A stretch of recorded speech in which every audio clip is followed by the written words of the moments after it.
viens,ดูอ่ะดูเป็ดสวัสดีค่ะแม่สบายดีบ่ว่าคนเหยาอันนี้เดินนี่ทำงานวิดีโอ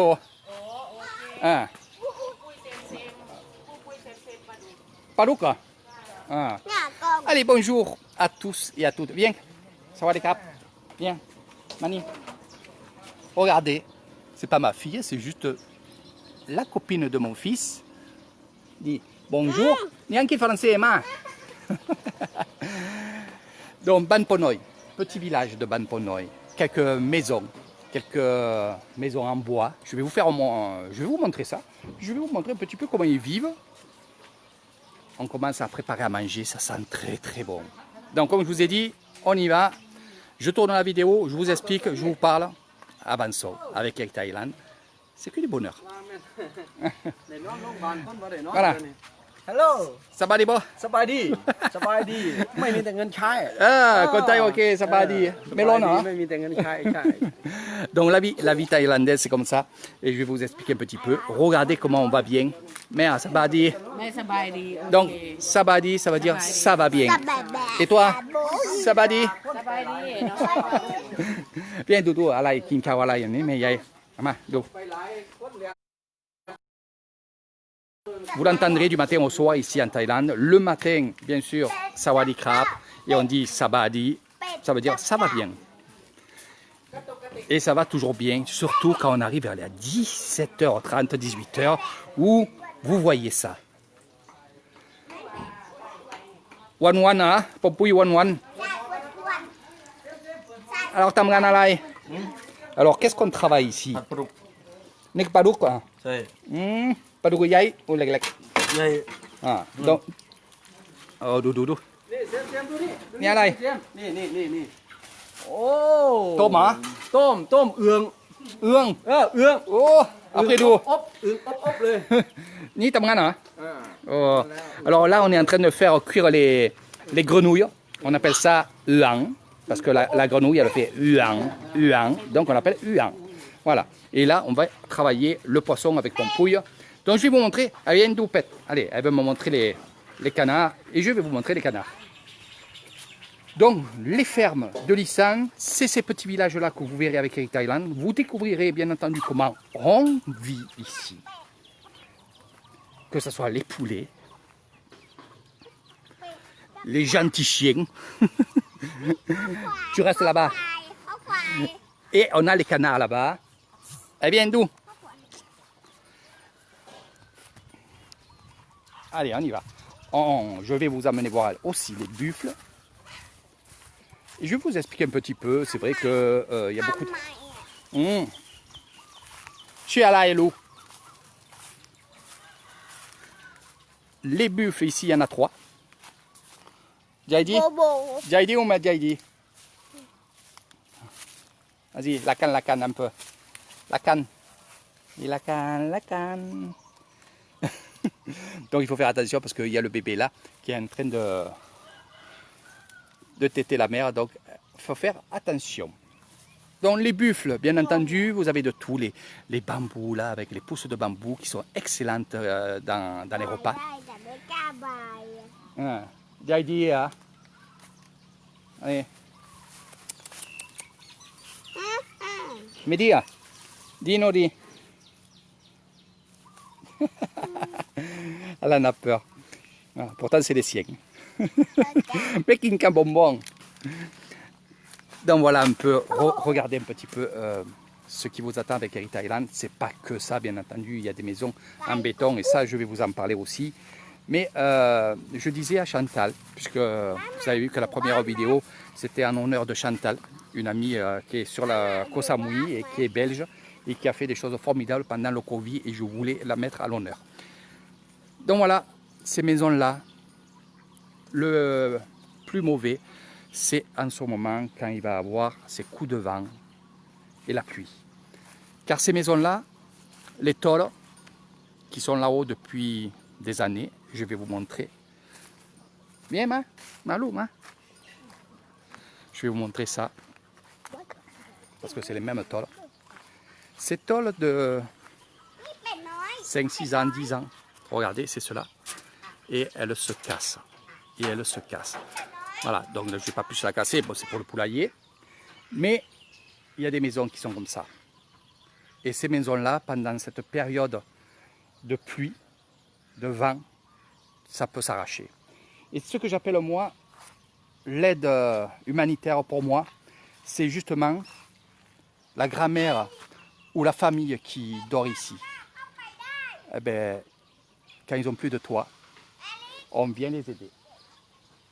Et on vient les aider et on vient leur refaire la toiture. Car pour refaire une toiture, bien sûr, je vais vous expliquer une chose qui est vraiment extraordinaire en Thaïlande. เข้าไปไม่ได้ เพราะว่ามันมีตะปูเยอะ ไม่เป็นไรกระพุ้มมากๆไม่เป็นไร ตะปู ดูลูกเป็ด donc les petits canards ils sont là-dedans, regardez, c'est merveilleux, donc c'est naturel. Après bien sûr les canards ils vont être en liberté la journée, le soir non, parce que les chiens ils sont un peu plus méchants le soir et ils risquent de tuer les canards. Sinon le matin on ouvre la cage et ils vont se promener de partout, ici et là-bas. On revient au sujet des maisons. Dans un village, il y a un pouyaban. Le pouyaban, qu'est-ce que c'est? C'est le responsable, c'est le maire du village, qui est là pour 5 ans, qui a été bien sûr, comme nous en France, élu par les gens du village. Et quand il y a des catastrophes comme ça, avec son équipe, et bien sûr les voisins, viennent voir les dégâts, font des photos, marquent combien de poutres, combien de tôles la maison a été endommagée. Et après de là, ils font des dossiers. Les dossiers partent à Kassevisai, donc c'est la ville. Et de là, ça part, bien sûr, à Roae, qui est la plus grande ville. Et en sorte, qu'est-ce qu'on va faire? C'est au bout, c'est ça qui est un peu dommage. C'est qu'au bout de, on va dire, 1 mois, on va à cette personne-là qui a perdu, par exemple, 10 tôles ou 10 poutres, on va y rendre exactement ce qu'elle a perdu. Mais pendant ce mois d'attente, et que je trouve pas long, parce que ça serait en France, ça serait 100 fois plus long, mais pendant ce mois-là, elle n'a pas de toiture. Donc c'est vrai, on a les voisins, d'autres voisins, d'autres voisins. On va toujours se débrouiller. Mais c'est vrai que quand on a une maison qui avait la toiture comme ceci, qui est cassée, eh ben, à l'intérieur aussi, il y a du dégât si on laisse trop longtemps. Alors qu'est-ce qu'on va faire? Eh bien, finalement, on va récupérer une tôle d'un côté, une poutre de l'autre côté, et on va arranger le toit en attendant qu'on reçoive les autres tôles. Comme ça, il n'y a rien qui craint à l'intérieur. Donc, on est solidaires entre nous. On fait en sorte d'être bien entre nous. Et c'est la vie en Isan, ça. Et c'est cette vie-là que, justement, j'adore. J'adore pourquoi? Parce qu'on est tous pareils. Ils ont compris, le peuple thaïlandais a compris qu'on est tous frères, toutes sœurs. On fait partie de la même famille, le même village. Donc, et ça fait une force extraordinaire. Et c'est ce que moi, dans mes excursions, dans mes séjours, dans mes packs, je vais vous faire découvrir. Cette vie, regardez, la maison est en haut, en bas, c'est la télévision. Ici, c'est le où on dort. Il y en a qui dorment en haut, il y en a qui dorment en bas. C'est là où on cuisine. C'est là où il y a toutes ces odeurs. Ouais, pas là. C'est là où il y a toutes les odeurs, que ce soit le padouk, le poisson, le pala qui est dans les seaux ici, le travail du pilon, des herbes, des piments, ni c'est pic. Donc c'est tout ça que je vous fais découvrir en vidéo. Sinon, quand vous viendrez avec moi, vous découvrirez tout ça. Vous mangerez sans doute ce qu'il y a là-dedans.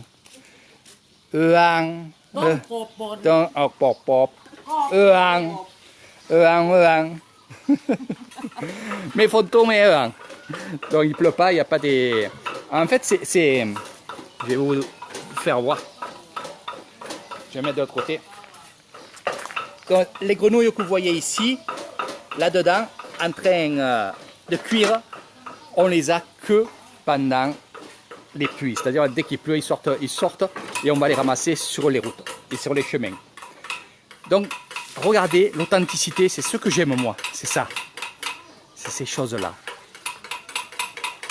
Et ça, les villages comme ça, pour moi, c'est un bonheur. Il y en a beaucoup qui m'ont dit, Eric, franchement, est-ce que tu aimes vivre autour de ça? Parce que je ne peux pas dire que je vis là-dedans, malgré que j'ai vécu pendant 1 an dans une maison en bois, chez ma belle-mère, en attendant que je fasse ma maison et que je fasse l'hôtel, bien entendu.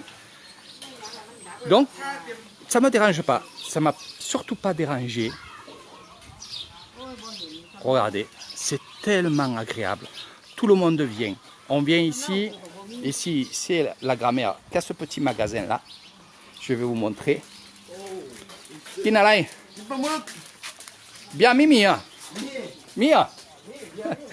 Donc, regardez, un petit magasin comme ça, où tout le monde vient, achète des bricoles. Regardez, elle a son petit truc. Sa maison est à l'intérieur. Ça y fait un petit travail. Et je vais vous montrer ce qu'il y a dans les villages. Regardez. Tout le monde s'aide. Le voisin aide l'autre voisin pour sa voiture. Pour quelle raison? C'est que, regardez, on est 4 à travailler dans cette voiture-là.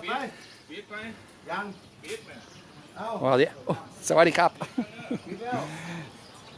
Donc on mange comme ça, comme ça, comme ça. Je vais vous montrer autre chose aussi qui est super bien.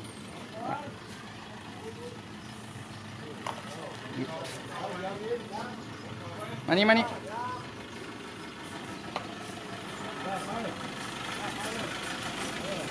D'où? Ça va les crapes, ça va les bois? Nous coquets, d'où? Ok, et que d'où aux vidéos. Voilà, je vais vous montrer chez lui. Et regardez, ça aussi, c'est la vie à Nissan. Regardez où on vit dehors avec la grand-mère. Ça va les grand-mère? Hein? Où ça est pour y aller? Où, hein? Donc voilà, regardez. On vit dehors, on vit dehors. Je vais vous montrer un endroit où je fais venir des personnes quand ils sont avec moi. On rentre.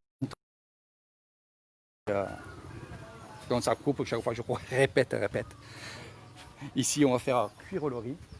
On va faire chauffer le riz gluant, le canyon, comme on dit. Et regardez, ça, c'est les barbecues. Et ça, c'est les brindilles de bois. Alors, pourquoi on laisse les arbres, quand on les coupe, on les laisse au bord des routes?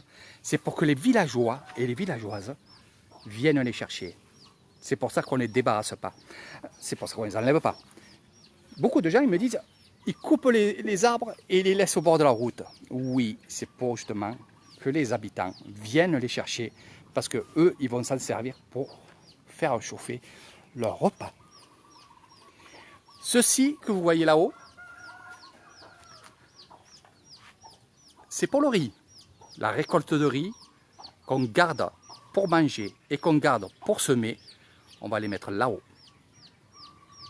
fermés à clé, pour pas que les oiseaux aillent manger. Mais il y a souvent des petites souris qui viennent manger. C'est pas pour ça qu'ils vont mettre des pièges, des choses comme ça. Ils laissent quand même. Ils les laissent quand même. Voilà, je vous dirai pourquoi.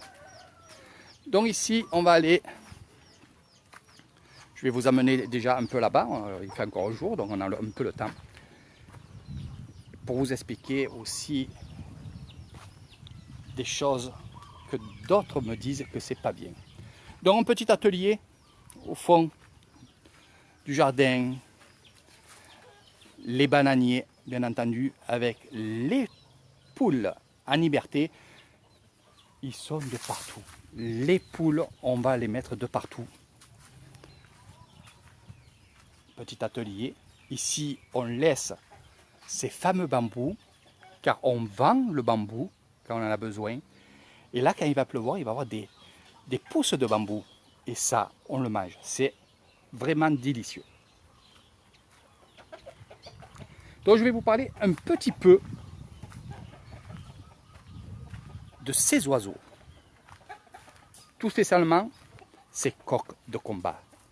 Je suis dans un endroit où l'emblème est le coq de combat. C'est vrai que vous allez me dire, dommage, les coqs se battent, se font exploiter, il y a du sang, il y a ci, il y a là. Moi, je peux vous dire que heureusement qu'il y a ça. Heureusement qu'il y a ça, et il faut un peu respecter ça, car il y a des gens qui vivent de ça. Et si on interdit, et si on leur interdit de faire ça, ça sera très très dur pour beaucoup de familles. Je ne dis pas de personnes, mais beaucoup de familles, de retrouver du travail et de travailler.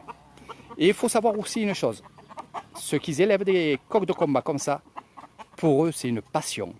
Donc quand vous avez une passion, que vous en vivez, et si on vous dit d'arrêter, ça sera très très dur. Moi, ce que j'aime montrer dans les coqs de combat, c'est avant le combat, c'est après le combat. Le combat ne m'intéresse pas. Ce n'est pas mon business, ce n'est pas ma chose à moi. C'est bien de voir pour ceux qui ne connaissent pas, qui viennent de l'étranger, qui ne connaissent pas. Vous verrez que les combats sont arrêtés une fois que le coq a dit qu'il ne voulait plus se battre. Donc il n'y a pas de sang, il n'y a pas de coq qui meurt sur les arènes. Les arènes, c'est un peu ça. Je vous amènerai un jour. Je ferai une petite vidéo. J'espère qu'elle ne sera pas censurée comme la dernière fois avec Facebook ou YouTube. Les arènes, c'est un peu ça. Donc là, on les entraîne. Alors, qu'est-ce qu'on fait ici? Et après, on passera à autre chose. Ici, il y a un coq en cage et il y a un coq qui n'est pas en cage. Et justement, ces deux coqs, si on enlève la cage, ils vont se battre. Alors, ça veut dire que le coq est dans la cage ici. Le coq est dans la cage ici. Excite le jeune coq là-bas. Et qui va tourner, qui va tourner, qui va tourner. Qui va devenir fou. Mais il va tellement tourner qu'il va s'entraîner. En fait, il s'entraîne à marcher. Et voilà. Donc, vous voyez, il ne peut pas s'échapper. Et il ne peut pas se battre. Donc, voilà un petit peu. Et c'est vraiment quelque chose d'extraordinaire. Voir ces personnes qui élèvent les coqs de combat. De les voir avec ces coqs. On dirait que c'est leur bébé. Il les soigne, il les lave, il leur donne des médicaments, des vitamines, il leur arrange les plumes. S'ils ont des plumes qui sont cassées, ils vont leur recoller encore des plumes. Donc c'est tout ça que moi j'aime bien montrer aux gens pour leur dire finalement, regardez, c'est quand même des gens qui sont passionnés. Et c'est vrai que j'ai l'impression, moi, de temps en temps, de voir les Thaïlandais aimaient plus leurs coqs que leurs femmes. Et ça, c'est vrai. Donc ici, on va aller voir ça avec ces oiseaux en cage. C'est vrai qu'ils sont en cage. Mais ces oiseaux-là sont des jolis oiseaux qui sont élevés pour faire des concours. Il y en a là-bas.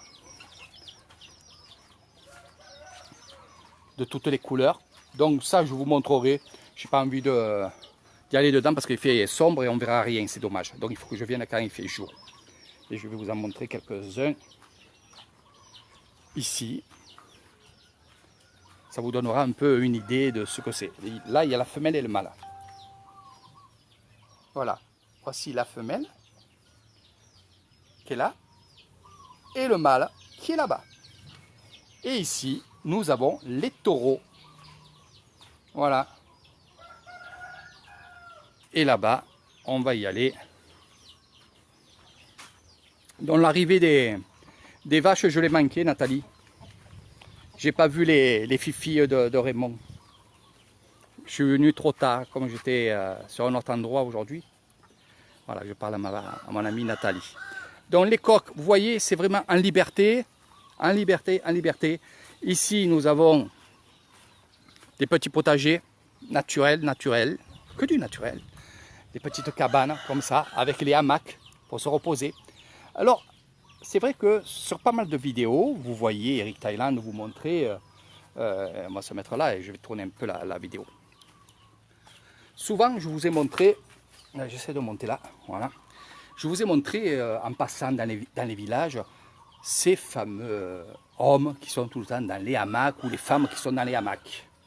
Il faut savoir aussi une chose, c'est qu'ils se lèvent de très très bonne heure. 5 heures, 6 heures du matin, certains 4 heures du matin. Qu'est-ce qu'ils font? Ils préparent à manger pour les moines, pour l'aumône qui est à peu près à 6 heures du matin et ils vont au temple à 7 heures du matin. Donc ils se lèvent très très bonne heure et c'est pour ça que finalement, quand ils ont un peu de temps, ils redorment, ils font la sieste. Donc j'adore ça aussi parce que des fois je les filme et ils me connaissent tous et franchement c'est que du bonheur de les voir dans leur hamac, c'est vraiment super. Donc voilà un petit peu la vie des villages, il n'y a pas que ça, il y a tellement de choses à voir. Il faut venir en séjour avec Eric Thailand si vous voulez découvrir plein de choses et surtout faire un séjour vraiment privé, VIP comme je le dis, et un séjour comme vous avez envie.